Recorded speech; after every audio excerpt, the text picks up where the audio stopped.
emergency for the first time in about... This is Jim, and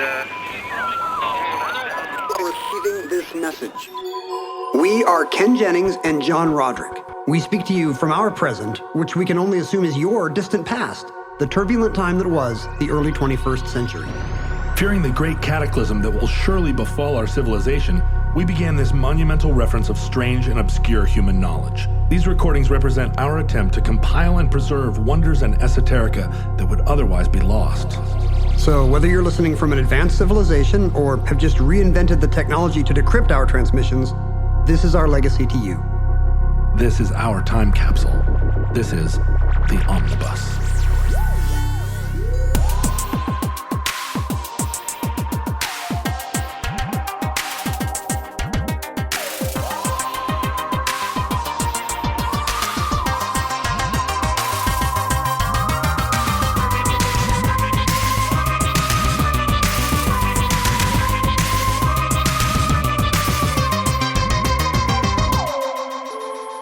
You have accessed entry 973.PS10709, certificate number 30037. Poutine. We asked for back bacon, and the waitress said, take off, you hosers. We don't have any of that. Poutine! Le Poutine. Last week we did an episode on Canada. It was kind of about Ireland, but I had a ton of Canada. It was a lot of Canada talk. Too much. And my love of Canada is so strong. I'm not pitting my love of Canada or Australia against your love of Canada or Australia. Because you would lose. But I do feel like we don't have enough Canada content. CanCon. And, we have more Canada content than Mexico content, the more I think about it. Mexicon. For a North American-based podcast. We did that show about how Yugoslavia loves mariachi music. Yeah, we've done some Mexico shows, but not enough. We should focus our attention more on Mexico. If we were doing this show from Yuma, Arizona, or El Paso, Texas, we'd be talking about it a lot. But we're on the Canadian border. We're really 1.5 hours from Canada here. Less, if you really hoof it. If you hoof it, right. If you take a seaplane. If you take a seaplane, yeah, we'll be there in 20 minutes. It's nice. And we're only an hour and a half because the roads are so bad. That's right. And also they stopped, the interstate goes away somewhere outside of Vancouver. It just peters out. It is kind of weird. Suddenly you just hit a stoplight. Yeah. And you're like, Canada? I thought we were on a big highway. And then it's like, nope, you're on a busy street now. That's the Canadian way. It is. Maybe they didn't plow under all their poor neighborhoods in 1960. It's not even running through poor neighborhoods. It's like hits the city street and it's like, these are pretty nice houses along this major thoroughfare. That's because Vancouver has no unnice houses. Oh, that's nice. What about those Canadian mid-century super boxes that we did a whole episode on? I don't even remember this. So yes, except for those. We got a lot of angry letters because I said that they were dumb or like weird, and Canadians were like, they're amazing. We did a whole show about mid-century Canadian super boxes? Vancouver architecture fans. Well, as part of our Googie. Oh, the Googie show. I think we talked about Canadian Googies. I remember this. The worst kind, Canadian Googies. But I love Canada, as you love Canada. It's great. And, we talk about Quebec residents. They can't be Quebecois. Quebecois? I'm not sure what they're... Well, I just say Quebecers. We rarely talk about Quebec on the show. Quebecers. Well, we talk about Gordon Lightfoot 6 times an entry, but do we talk about Quebec? Less. We bounce around Quebec because it's right there in the middle. It's right there in the middle of everything. I've been to Cirque du Soleil, and that's about it. Yeah. I was in Montreal for a couple hours once. So I feel like my sense of French Canadians is that they're always jumping on trampolines and spinning from ribbons on the ceiling. That's not entirely untrue. That is pretty much what it's like. My studies of Celine Dion reveal that they have large traditional Catholic families. There is a lot there's a lot about Quebec that is not like the rest of Canada. And in fact, if you go up, so I've been all over it for a variety of reasons, chasing a magic rabbit. But if you go into the smaller towns in Quebec, they're really oriented around a kind of, it's not even really a French town plan. They have their own kind of town plan, like it's based around a square. The town is square shaped. And there is That's what Napoleon wanted. That's right. It's their fighting posture, the fighting square. Or actually that was That was not Napoleon. That was not Napoleon. That was what defeated him. But anyway, there's a big Catholic church. It doesn't feel like other parts of Canada. Which is good. Yep. It's unique. No. Uniqua. Yes. And, right. Quebec City is a fascinating place, a castle, and it's very cute. And, I've often joked that the people of Quebec do not like Canadians. That's not a joke. They don't like Americans, and they don't like the French. The only people they like are like from New Orleans, and that's just sort of they hear another just terrible, abhorrent version of French being spoken in their ears. Their little ears perk up. And the French don't like them, and yes, they have a very interesting relationship with. But it's a strong and vibrant culture when you think of the music and the film and the circus juggling that comes out of there. Yeah. Like Montreal's a big arts scene. The official motto of Quebec is Je me souviens, which means I remember. What do they remember? Do they have a grudge? Are they nostalgic or are they angry? It feels pretty grudgy. I can hear Edith Piaf kind of singing something like that. Yeah, it's a little bit, Like we remember when you didn't want to put French on the traffic signs? We remember every slight, maybe. The North remembers. We don't forget our Frenchness, and we will remember that against all comers, including the English Canadians who want to suppress our Quebecness, and the French who deny our Frenchness. And it's like they're a scrappy group. They're scrappy. Montreal, of course, one of the great cities of the world. Beautiful. Although all of their malls are weird. They have malls? Yeah, they have malls. Weird malls. I found them weird. Maybe it's do because... they have Hot Topic, Le Topic Show? I believe they do. One time I left a bag full of money in a Montreal restaurant. As a sociological experiment. It was a weird thing, like, let's see what happens. No, I had a bag full of money, like a suitcase full of money, and I was eating in this restaurant. And waiting for the kidnappers to show up. And I forgot it.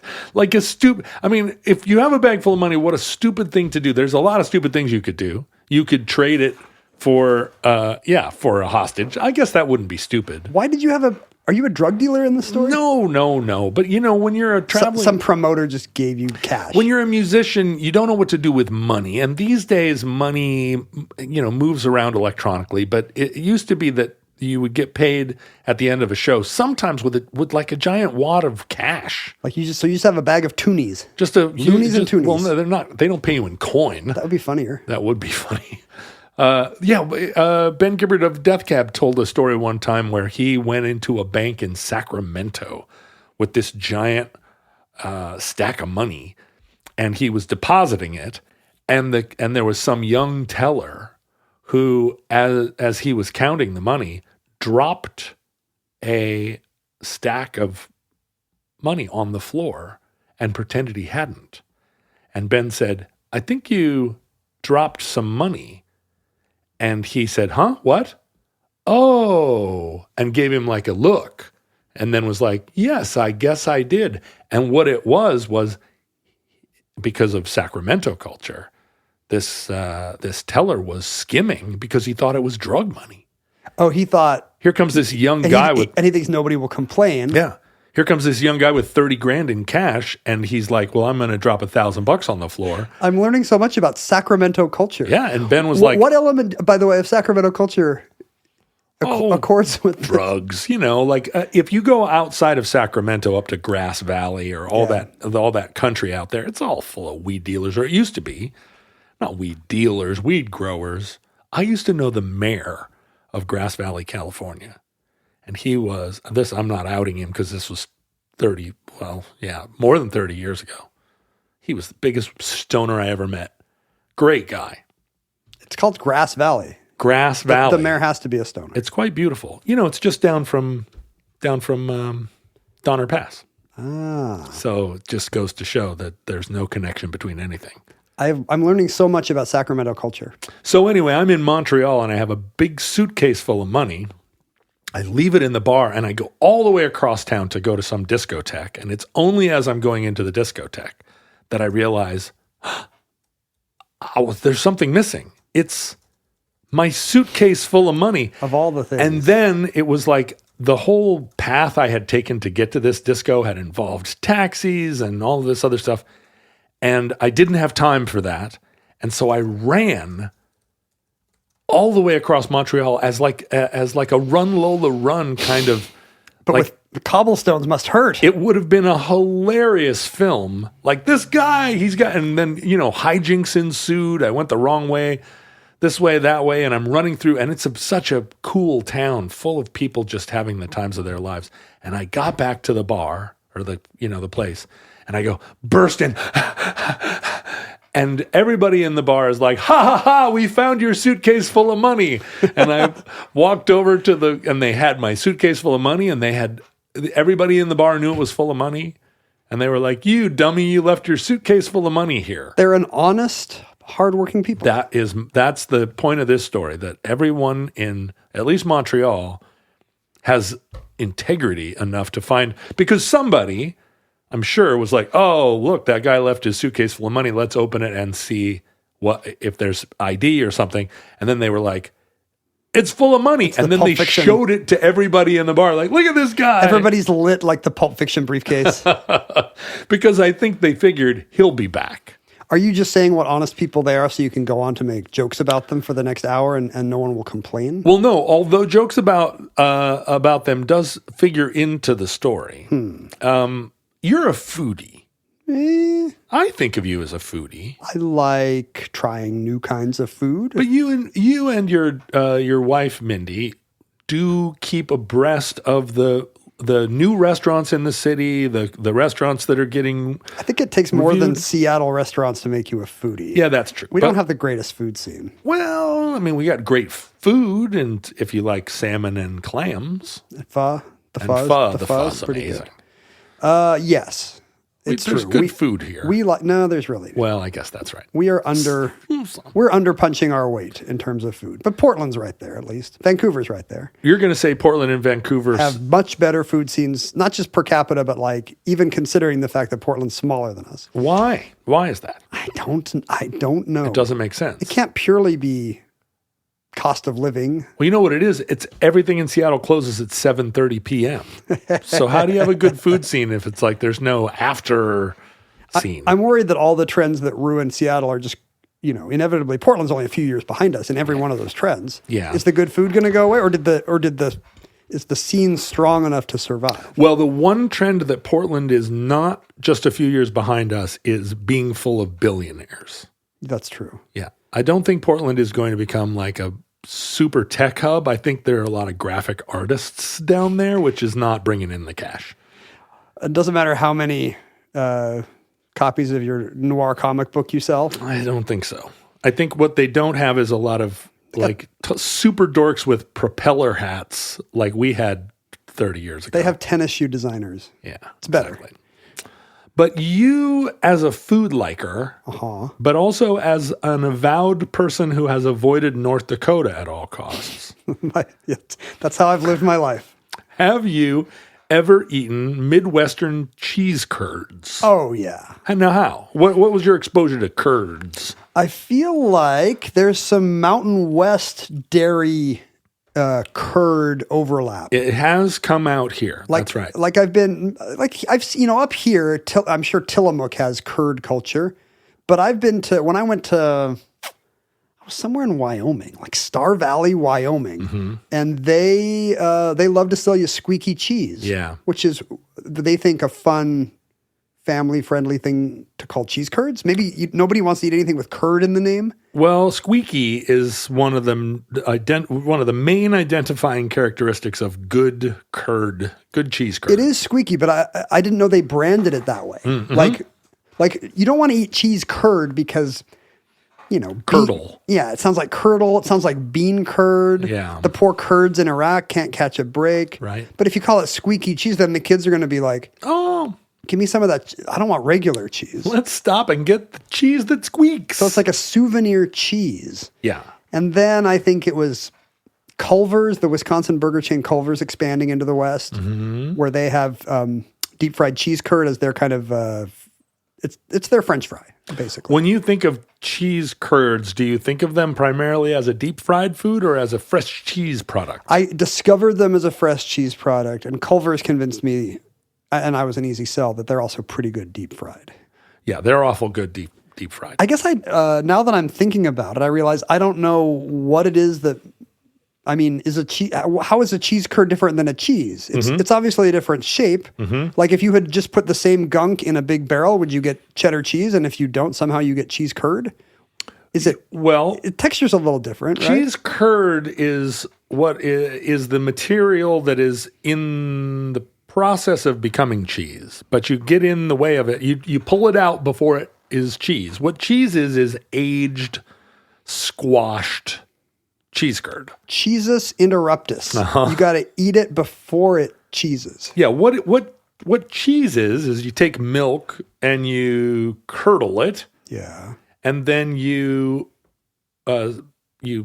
press out the whey, which is the watery part, and the curdle is the curd. The muck is. That's why I don't curd. understand why the curd is different than just cheese. You've gotten rid of the whey.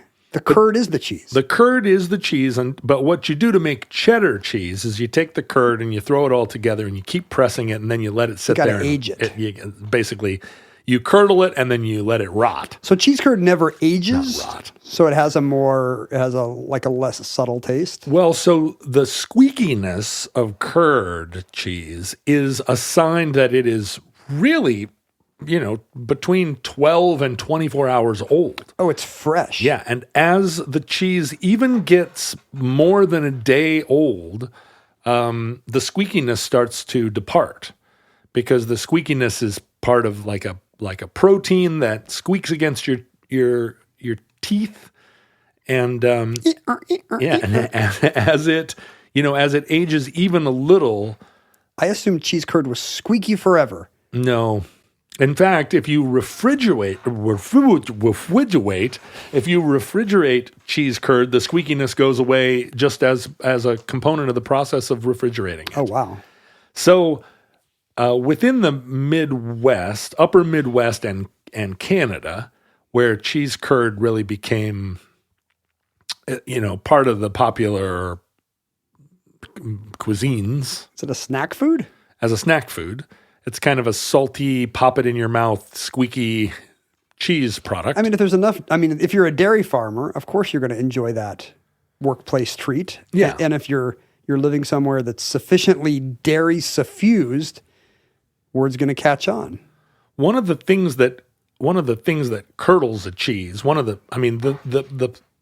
this is for those of you who are super vegetarian or super PETA oriented. You should maybe plug your ears for a second here. Are cow stomachs about to cow enter the chat? Cow stomachs are entering the chat. The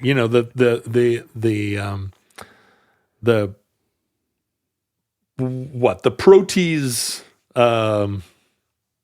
enzyme that creates the curd is traditionally rennet, which is a product that's in a calf's stomach to process the cheese, process the milk that it gets from its mother. It just happens to have the enzyme that makes cheese. You can't just toss it in vinegar or something. Yeah, wouldn't that be crazy that a calf would have in its stomach the ability to make its own cheese? Mm-hmm.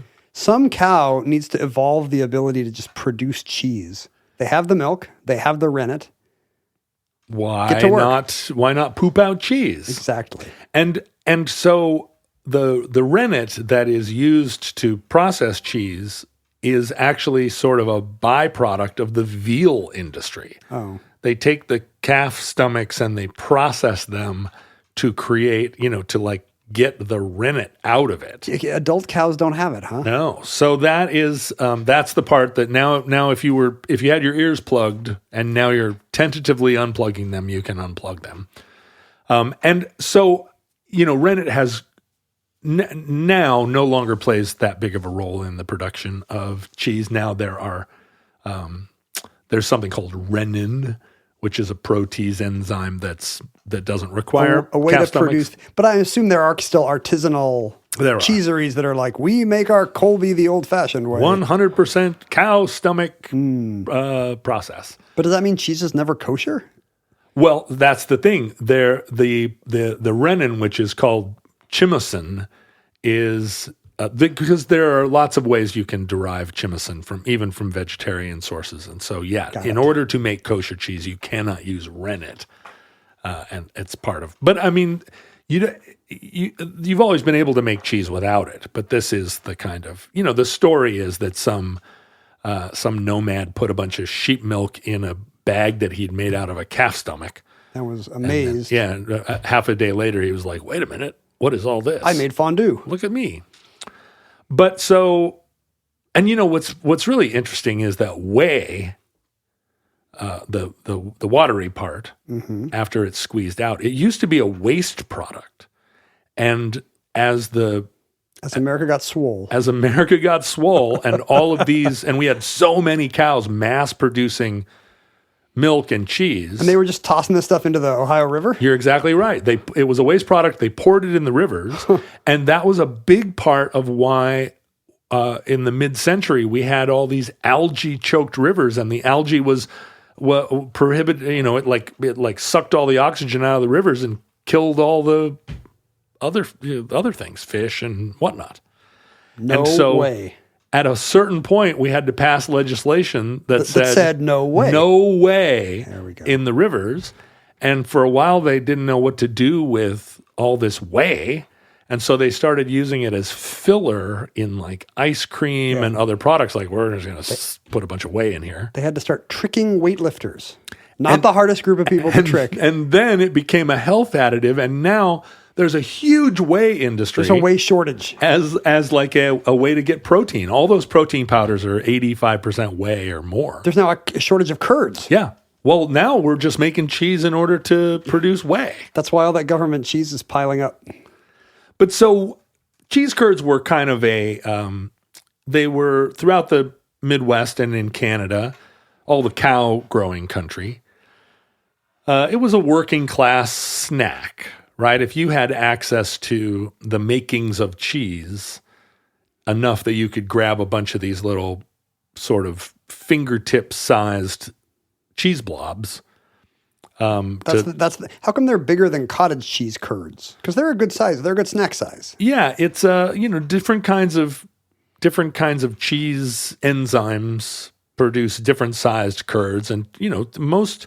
So nobody ever has to crumble it up; those just appear that way. Yeah, most curdles. If you let milk curdle in the fridge, you see that they're much smaller little pebbles. But I didn't put renin in, probably. Yeah, and cheese curds are a product of cheddar cheese making, really. Is that right? Yeah, there are lots it's true of different. They always look and taste like cheddar. Yeah, they're basically proto cheddar. Could we not have like Swiss cheese curd? Would it kill us? The curds would be a lot different size. Like a mozzarella stick. Mozzarella sticks also were really only recently developed. All those stringy cheese. If you pull cheese so that the fibers line up, it's a very big if. Well, but it's a traditional food in like the Czech Republic and all these different cultures have stringy cheese, but string mozzarella was not invented until the late 80s. Yeah, or like invented in the late 70s and then became popularized in the 80s, and then somebody dropped it in a deep fryer. It's a funner name for and then TGI Friday started. Yeah, exactly. A guy named Frank Baker invented string mozzarella sticks. Yeah, and then somebody threw it in a deep fryer, and they were like, "This is even better. It's going to put Chili's on the map." Was it Chili's? I'm trying to remember. Whoever it was, where was the first Where did mozzarella? I get mozzarella sticks? I had my Applebee's? first one at Red Robin. Ah, there we go. That's where I had nachos, I think, for the first time. What an amazing idea. I bet And if we fajitas. deep fried this, people, wow. Yeah. You realize Red Robin is really your Epcot-like tour of the world. Well, I worked at Red Robin. I was the Red Robin. Wait, somebody there is a Red Robin? Yeah, I was a busboy, but then they realized that I fit the costume. Wait, every Red Robin has a costume? And so I would wear the costume, and I would go around to kids' birthday parties, and they said, "You're so good at this, we're going to take you to the children's hospital." And so I would go to the children's hospital ward, and I would walk up and down in my Red Robin costume and go, like. Were you allowed to talk? No, didn't talk. It's made Robin noises? And then I went, like miming. It's something that you do with. It's its own set of skills. I've never been to a restaurant that had a fursuit.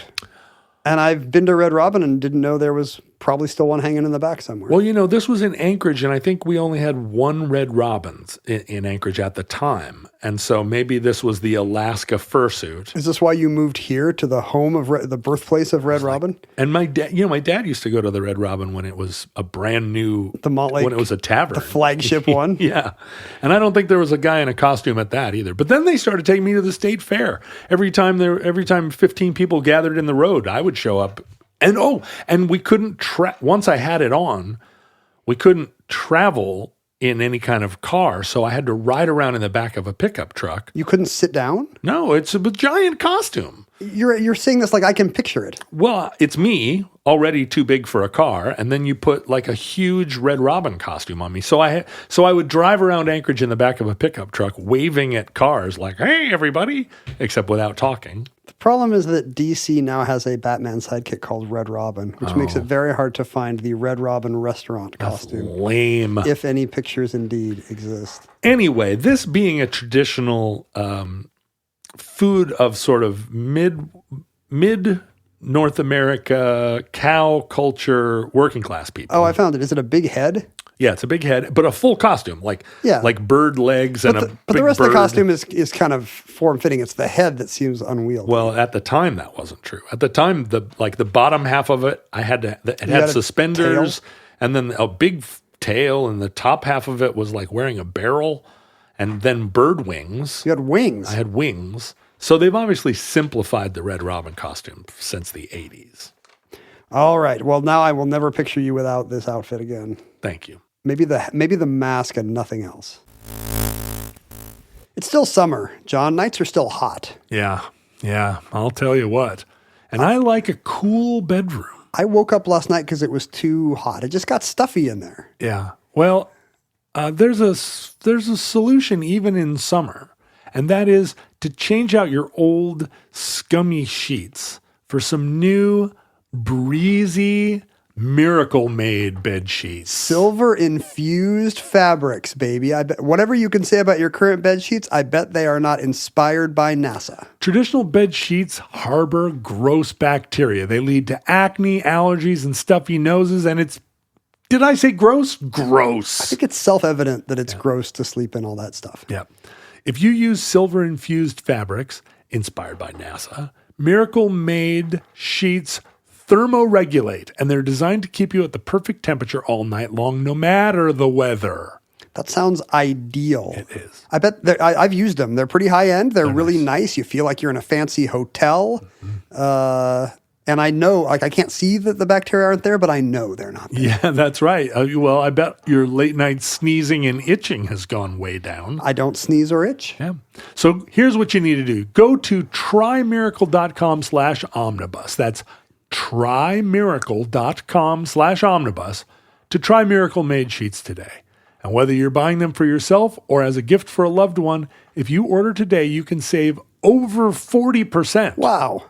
And if you use our promo code Omnibus at checkout, you'll get 3 free towels and save an extra 20%. Here's how you know this is good stuff. There's a 30-day money-back guarantee. That's how confident we and Miracle-Made are that you are going to love this product. You'll get a full refund if you're not satisfied. So why not try? Upgrade your sleep with Miracle-Made.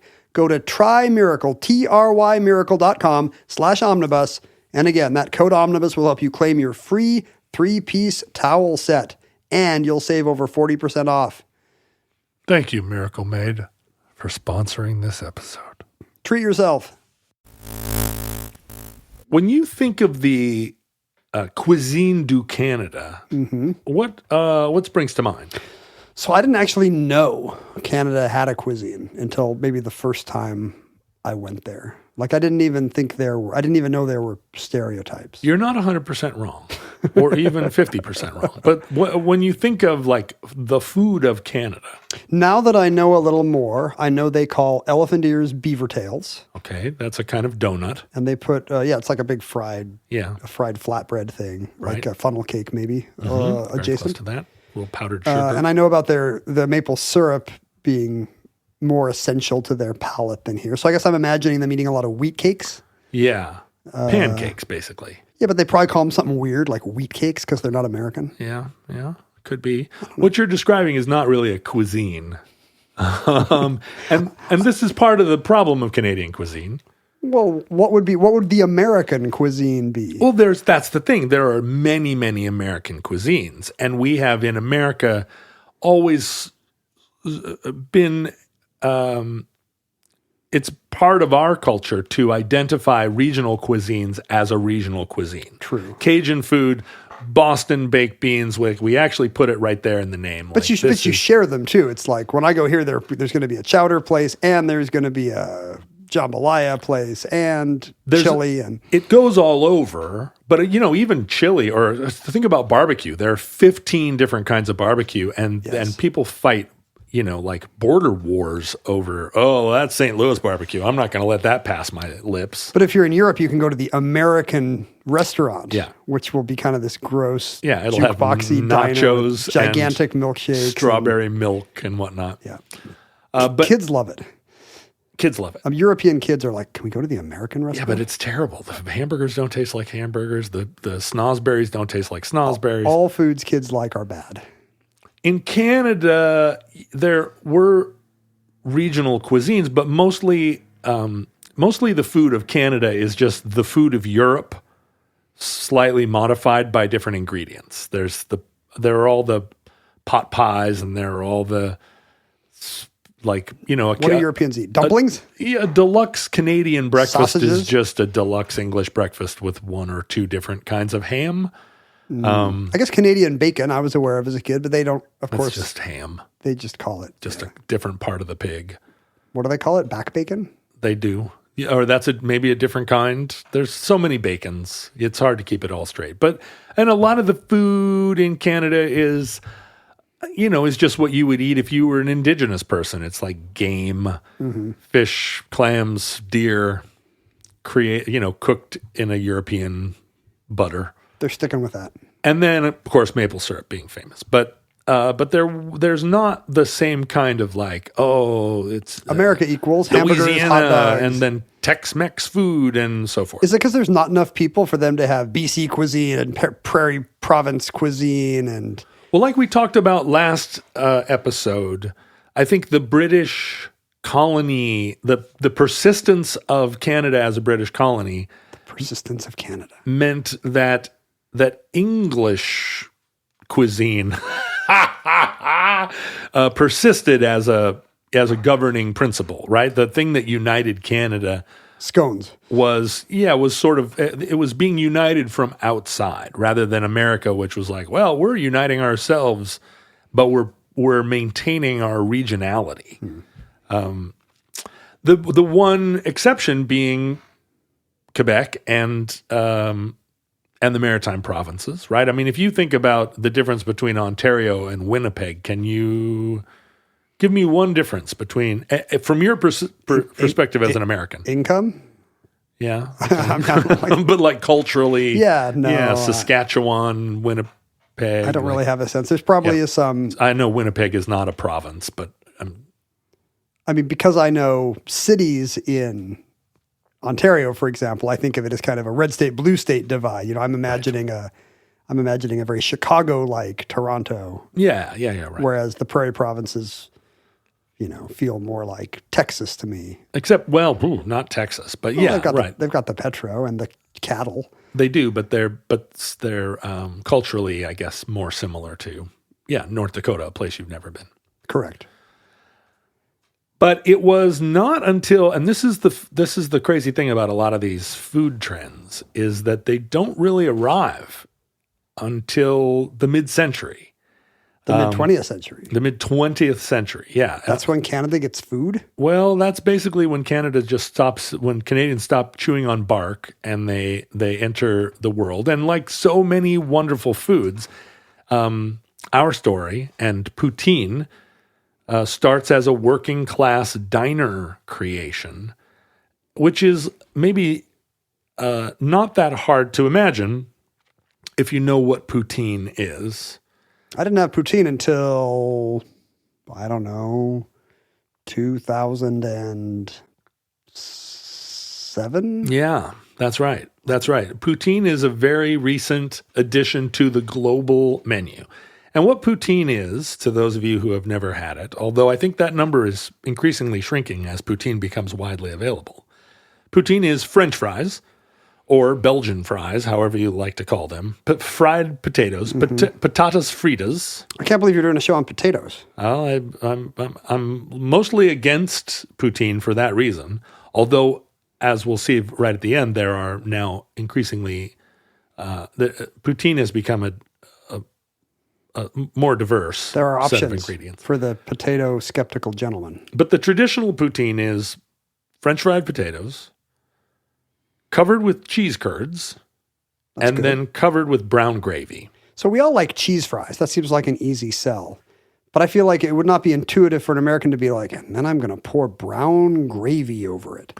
That seems like an ancestor of that seems to come from your British cuisine. It does require that you have an abundance of gravy. When I'm making food and I want a gravy, I make gravy, but there's never enough gravy. Is this true of your Thanksgivings? Yeah. Is there never enough gravy? Yeah, there's that joke in The Odd Couple about how Oscar thinks gravy comes when you cook the meat. And, he's shocked that, in fact, that you don't get enough drippings to really make a lot of gravy. Somebody would have to sit with a package of powdered gravy if you want to supplement your gravy needs. Well, you can make gravy with butter. Yes. A brown sauce is what it is. It is still a gravy. To me, gravy has to come from the meat, drippings, right? Yeah. And in order to make enough gravy that you're like, what are we going to do with all this gravy? Why don't we pour it on the French fries? You would have to be cooking a lot of meat. Are they making just, is it just like gravy from a pouch? Are they making astronaut gravy? No. So we're talking about in the 1950s. There's no instant gravy. There are diners. Quebec is not like a wealthy province at this time, and rural Quebec, not a wealthy area. There are a lot of working class diners that have a kind of distinctive. It's just diner food, like it is anywhere in the United States. There's French fries. There's other food associated with French fries, but the difference being that there are cheese curds. Because these diners are located in curd-making country. And as we've said, you can't have curds. Curds that don't squeak are barely curds at all. And in order to have squeaky curds, you have to be right there with the milk. Do you think the curds are an ingredient, or are they just serving them as a finger food? Curds are finger food. And they don't keep curds around to sprinkle on chef salads. I think curds are.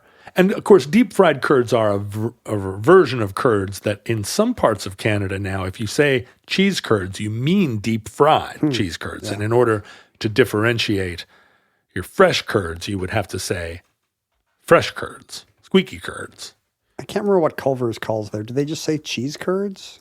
I think they just call their deep-fried side cheese curds. Cheese curds, yeah. And that's the thing. It's become a deep-fried curds predate cheese sticks in the U.S., but it's effectively like maybe a better cheese stick, or at least a non-mozzarella cheese stick. Less healthy cheese stick. Yeah, that's the problem with poutine. It's not heart smart. But in the Centre de Quebec region of Quebec, which is the part that's not nowhere near the center of the province of Quebec, but it's the part down close to the United States. There arose out of the diner culture there this meal, which was essentially and originally called fromage, patate, sauce. The three ingredients: fromage, patates, and sauce. The sauce just being the gravy they would serve on the biscuits or whatever. Yeah, and there are two diners, like in all these foods that rise up, like Cincinnati chili. There are a few claimants to the origin story, And they're fighting over being the birthplace of poutine. Yeah, one of them is a man by the name of Ferdinand Lachance, who had a cafe called Le Café Ideal. The Ideal Cafe. The Ideal Cafe. They actually had poutine on the menu as early as 1957, but it was not clear. This was in Warwick, a small town there. It was not codified as fromage patate sauce, and in fact that development and that coinage came from a nearby town, Drummondville, and a restaurateur by the name of Jean-Paul Roy, who Probably Roy. Jean-Paul Roy. Although it's R-O-Y, not R-O-I. I think that's how Patrick Still Roy Roy. spelled it. And who am I to explain his restaurant Quebec? was called Le Roi Giuseppe. And I think the foodies, the food scientists, the food historians have, I think, credited him with the real popularization of the food. And They're going to put him on the money someday. the etymology of the word poutine is, again, there's 700 different. Oh, really? Yeah. People are like, well, it could be this, it could be that. It's so recent and nobody knows where the word comes from. Because poutine sounds kind of like pudding. Oh. And pudding being a very Canadian Yeah, it's food, British straight oriented. straight from Britain. Yeah. But also there are several different sort of francophone words, like for instance, pontingo What? is ponting it means bad stew. Bad stew? Bad stew. We don't have a single word for bad stew in English. Well, no, I guess we don't. We would have to say bad stew. The thing about bad stew is you want to throw that out, right? Yeah, you don't want to think of a new word for it. I mean, you've eaten stew at my house. Was it a... No, it was a good stew. It was a good stew. But then we don't have a word for good stew either. I think all stew is good. I have made bad stews, and I haven't thrown them out. I've just eaten them because I'm a sufferer. You were silently stewing. I was. There's also the word petite, which means a hodgepodge. Well, that's promising. Yep. But you know, everybody wants it to be a certain thing, and I think within But it's Canada, not Poutine, like Poutine. the insult word. Oh, I don't think. Okay. No. But so cheese curds kind of percolated as a regional and, lower class food in southern Quebec. In where are we? The 50s? We're in the 50s through the 60s. And then there was a food truck that was... I didn't know poutine was basically brought to the world in my lifetime. Oh, yes. Oh, yes. I assume Canadians have been happily eating poutine for decades and they just hadn't told us. No, it was a thing that at the time, throughout the 70s and 80s, and you probably remember this all the way into the 2000s, it was a little bit of a food slur, like something that was ridiculous about Canada.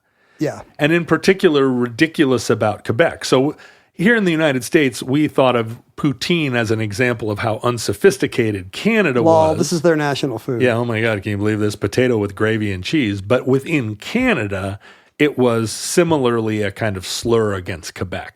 Like, typical, these people over here with their cheese and their gravy. What kind of madness is this? Cheese curds already being sort of a roadside snack. Yeah. Like, pull into the place, got a big sign out front, curds. It's like the equivalent of putting potato chips on your fancy casserole. Yeah. And it became kind of a city thing in the 80s or in the 70s, I guess.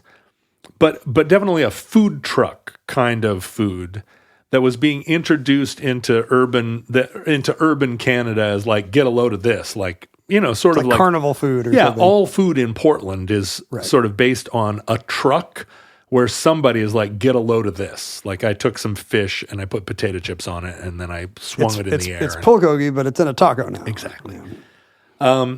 And it wasn't until, I don't think that poutine entered the lexicon, even in Canada, until the 80s.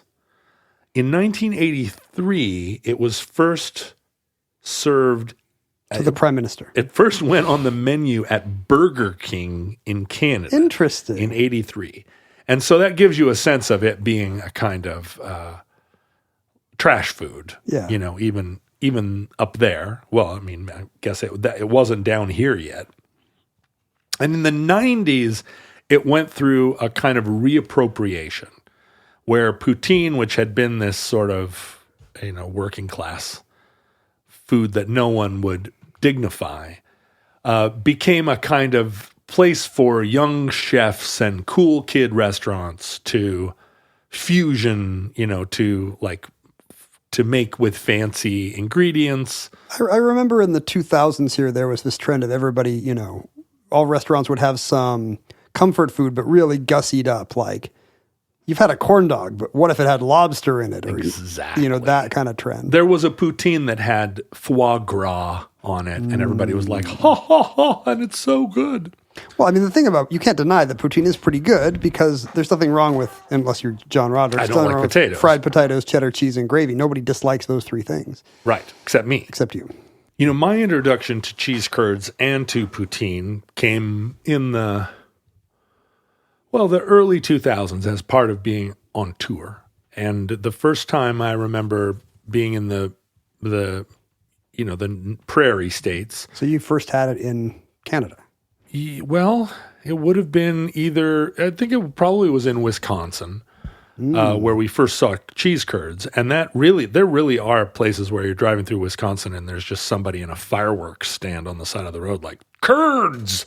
And we pulled over and we're like, what the hell? Squeal over. And then Did you say curds? They hand you this bag of very, very salty little cheese nuggets. And so we were immediately fans. But then we toured Canada a lot, and poutine had started to disseminate. Every bar. So that we, cafe. We couldn't avoid it. And then the other guys loving potatoes, I started to have poutine around me all the time. And of course... Was it enough gravy and cheese on it that you could eat it? Or were you still like, nah? I will eat anything with gravy on it. And if you have gravy and cheese, I really can't resist. That sounds like a dare. I will eat anything... like you're at a sideshow. Come see the man who will eat anything if it has gravy on it. He'll eat a skyscraper I-beam. It's sort of not untrue. If you put gravy on a thing... a lot of my resistance to eating it just sort of goes away. Here's John eating a bonsai tree. I mean, the premise being that you put gravy on things that call for gravy. I mean, if you put gravy on a beet, I'd be like, well, I guess I'll try it. But you're not excited. I'm not like, yay, another way to eat beets. Although, beets are great. But so poutine was like a snack food at hockey games.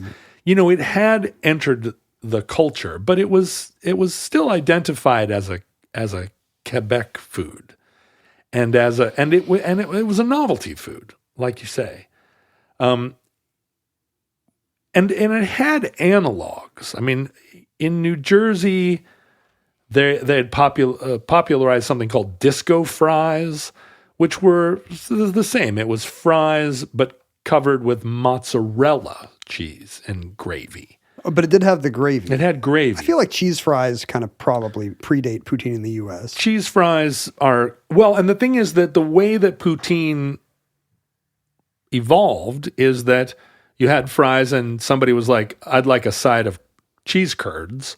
And then you throw the squeaky curds on top of the hot fries. And then it's like, oh, this is pretty good.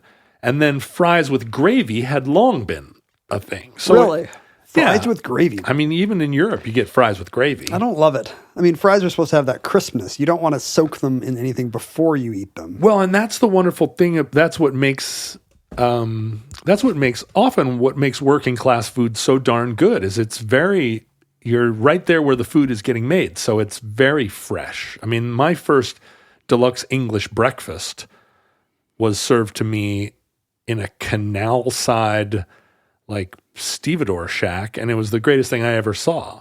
And then I could have been eating baked beans at 9 a.m. my whole life. Baked beans poured on top of soggy tomatoes with 4 kinds of sausage? What have I been doing? But then, increasingly I would see it occur on, pop up on menus in fancy restaurants.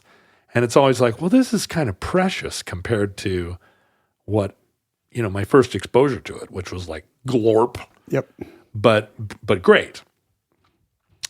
And again, the necessity that the curds be that particular consistency kept it regional. I think a long time past. I mean, the poutine you got at Burger King probably didn't squeak. It's probably shredded cheddar, honestly. Yeah, right? I mean, in Canada, it still needed to be a curd. It's just that once you heat up a curd, it kind of... that's what I'm saying. Yeah. Melted cheese is melted cheese. Yeah.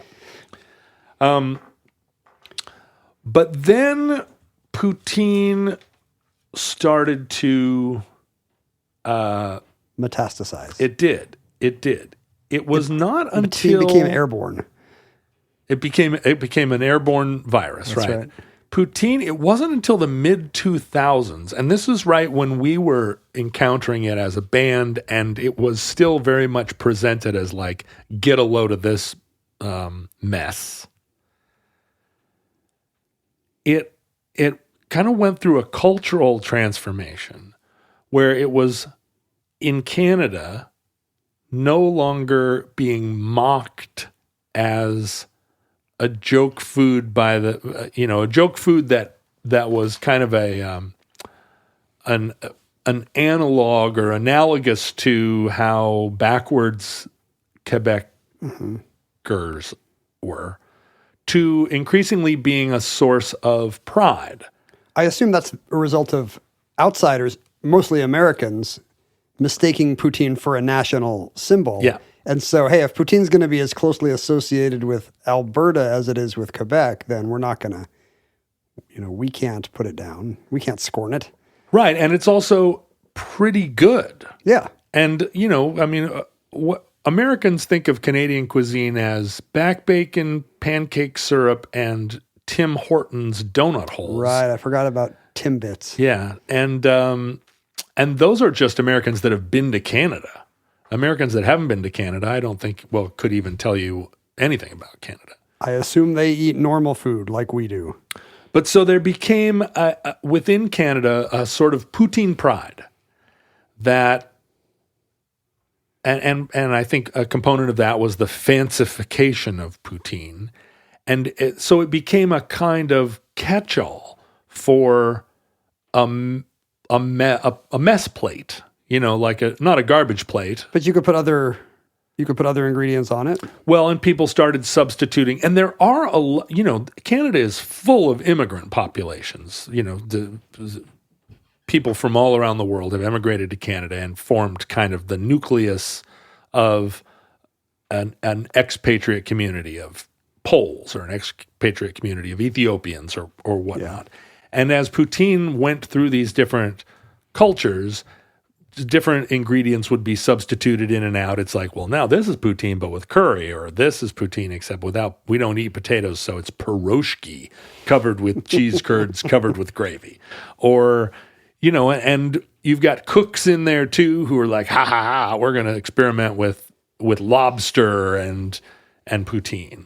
The first time I ever ate it, I think, was actually, it was kind of the upscale thing in a kind of a fancified Seattle diner. Yeah. It was actually Josh Henderson's Skillet food truck, I think, which then became a brick and mortar place, and which you can now get at SeaTac.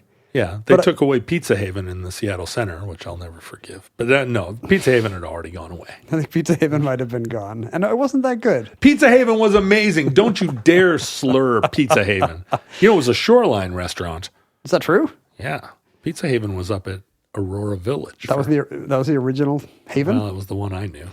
So they would have fries with their burgers, but their fancy thing was, you could pay extra and get poutine.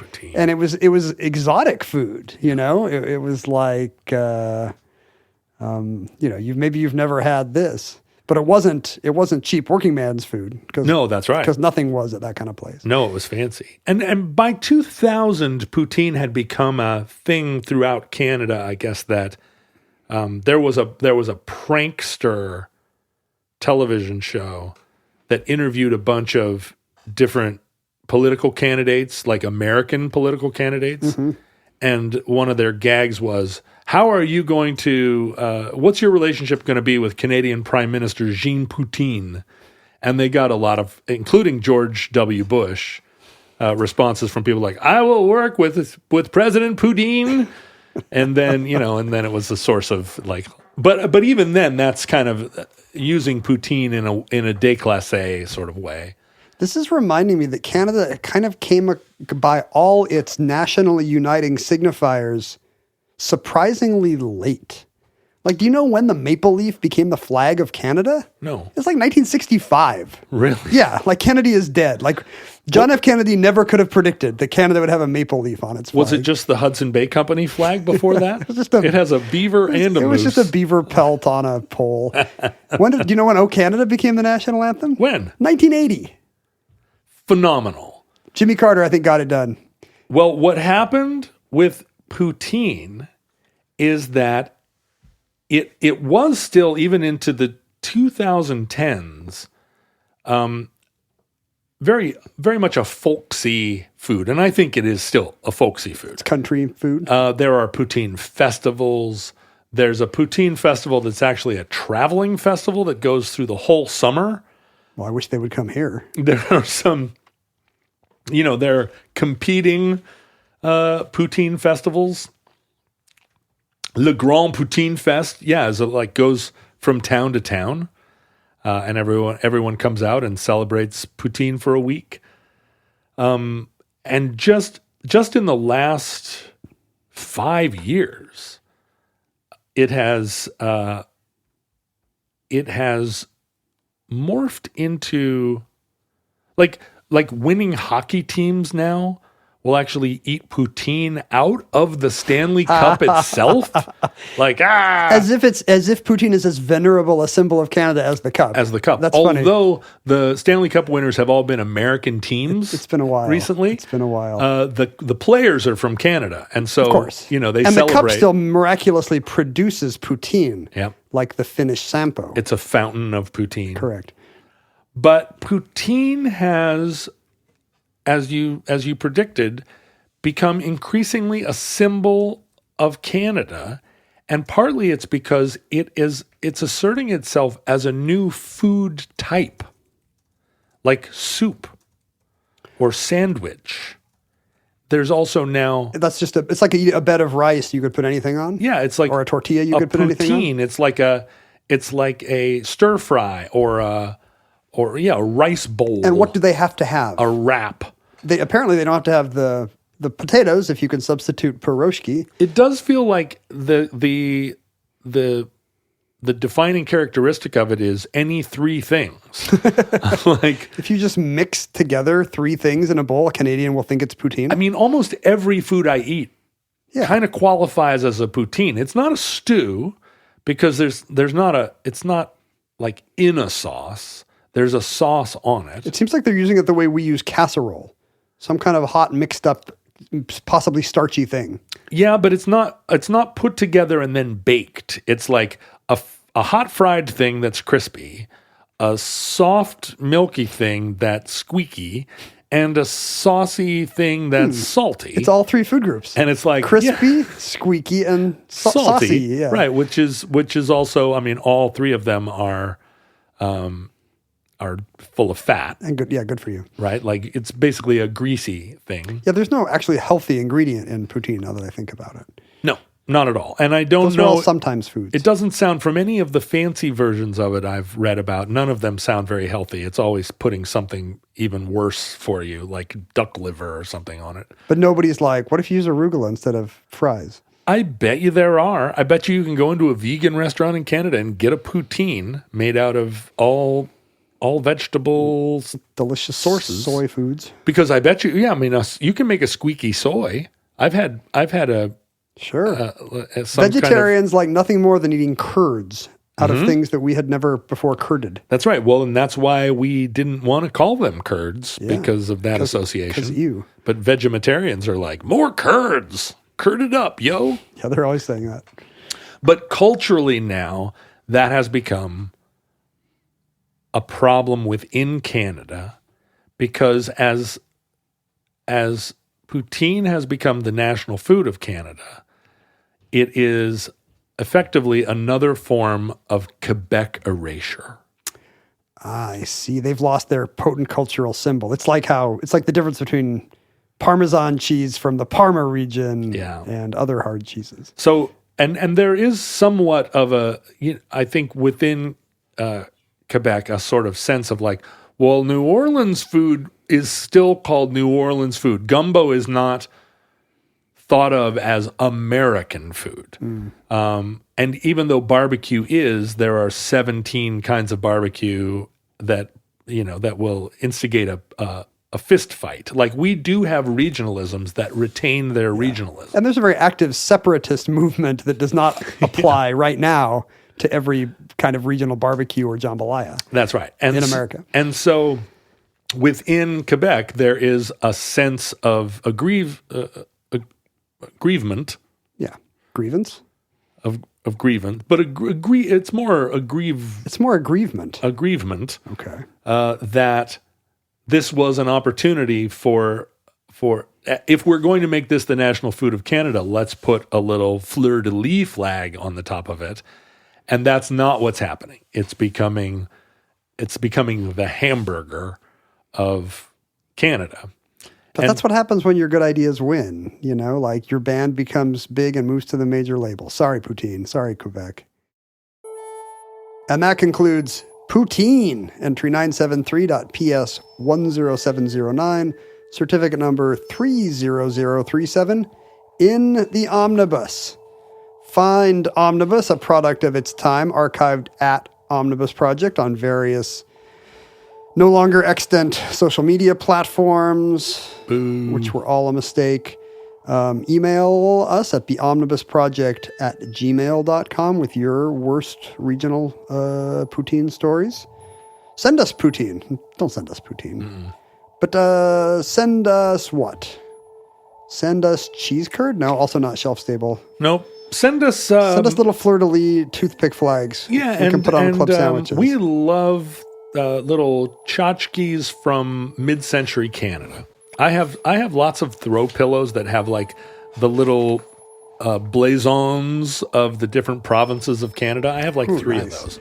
Little the coat of arms of the different provinces. Send your Canadiana to Omnibus Project, P.O. Box 55744, Shoreline, Washington 98155, or I'll come and pick it up because I got the LexisNexis card. And sounds like you've got some mail over there too. Yeah, and I think I know what this is. I have a guess. Why? Because it's in a bag And that I'm says right. cheese curds? No, our listener Zach, has sent us. He works at the Library of Congress as the publisher of their in-house publishing office. Cool. Which has lately, like a lot of other imprints, gotten the business of printing cool, out-of-print stuff. Cool. I don't know about you, but I rather than reading the Book of the Summer, I would much rather rediscover some 1920s Icelandic novel. And Agreed. A lot of publishers have really tapped into this insufferable hipster tendency. And he sent us in the past a couple Library of Congress mystery collections because they have this crime classics line. One was kind of an Afro-Caribbean kind of voodoo-themed thing. And what was the other one? I don't know. I have them on my shelf in the San Juan Islands where I take all short stories. This is fattening up your library. It's great because when I go up to the San Juans, I don't want to pick up the novel I was reading a month ago. Right. So that house is all short stories. Yeah, right. You're sitting on the potty And you'd like a and little... I want Alice Munro when I'm sitting on the potty. Sorry, Canada. Also sorry about Alice Munro's second husband. But we mentioned in the Brushy Mountain Prison Breakout entry, I talked about a favorite mystery story I read as a kid about a jailbreak. Yeah. And Jailbreak. it's by Jacques Futrelle, who died in the Titanic. And Zach emailed to say, hey, we put those back in print. Nice. And sure enough, here's a copy of Classic Stories About the Thinking Machine. And it leads off with The Problem of Cell 13, which is the one I liked as a kid because I think Scholastic had the rights to it. And 6 other stories. So check out the Library of Congress Crime Classics line, which I really enjoy. Thank you, Zach. Oh, he also sent us this. This is something else he sent us. American Feast. It's it's kind of a coffee table book of recipe and recipe-related art from period cookbooks and, supermarket cocktail index cards and whatnot. When you say sent us, of course, you mean sent you. I mean, it's been in this room. If he sent 2, we each have it. If he sent 1 and I didn't want it, you have it. Who can say who kept American Feast? I think you should have American Feast. If I have it, I'm going to return it. So thank you, Zach. Once again, P.O. Box 55744, Shoreline, Washington. Unclear zip code, UZC. Might be 98155, might be 98133. Or average amount, 98144. See if it gets to us. I wonder. Why not? You could find other Futurelings online in the early 21st century on Facebook and Reddit. Just look for Futurelings, and then you'll find other people to complain about.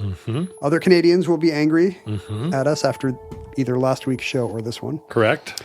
And finally, we need your Canadian or U.S. currency to support the show. Send us that suitcase full of Canadian toonies. If you're in a Montreal cafe and you find a ton of money, or if Ben Gibbard is trying to pass off his drug earnings, that's what it is. Pocket some of those hundreds and send them to patreon.com/omnibus project. You think these insufferable dynamic ads for Thursday people are paying the bills around here?